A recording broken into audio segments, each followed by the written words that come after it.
All right, today we're going to crack a code. And I'm not talking about some ancient mystery. I'm talking about a secret language, one that's spoken by a machine you use literally every single day, but probably have no idea how to understand. I'm talking, of course, about your car.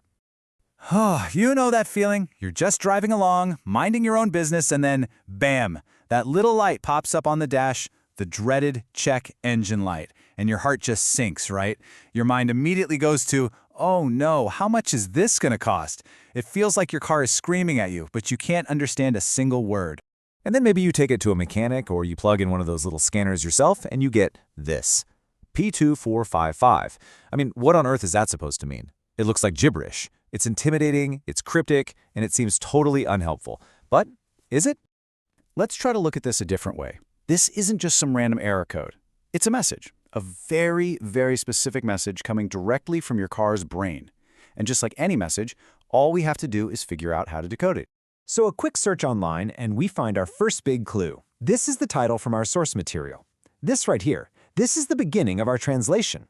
Everything we need to start making sense of the chaos is packed into this one sentence. Now, it's easy to get overwhelmed by all the technical jargon in there, so let's not. Instead, let's be detectives for a minute. We're going to take this clue, and we're just going to break it down piece by piece to see what it's really trying to tell us. Our investigation is actually pretty simple. It's got 3 steps.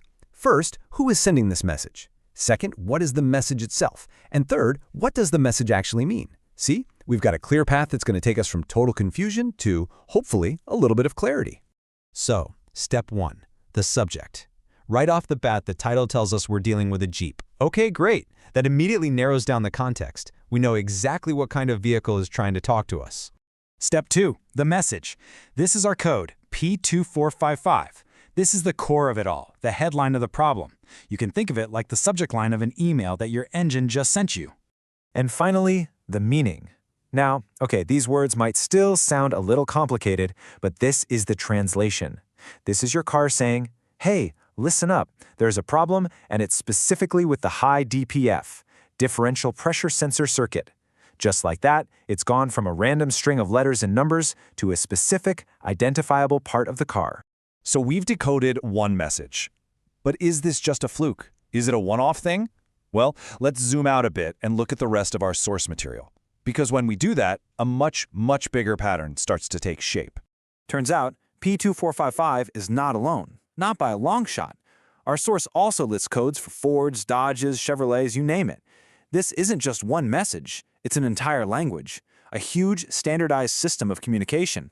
And that's exactly what this is. They're called Diagnostic Trouble Codes, or DTCs.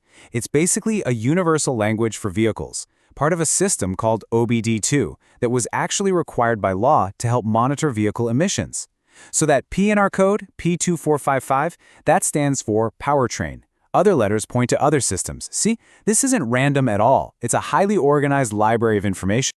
So let's just put this all together for a second. That flashing light on your dashboard, that cryptic code, it's not a threat. It's actually a conversation. Your car is literally talking to you, giving you precise, specific data about its own health. I mean, this changes everything, doesn't it?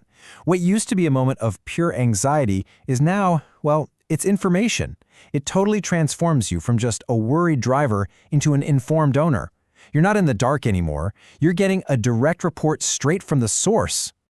And what's so cool is how widespread this language is. Our source material alone lists codes for Chevys, Fords, Hondas, Subarus, and so many more. It just goes to show you this is a shared standard across the whole industry.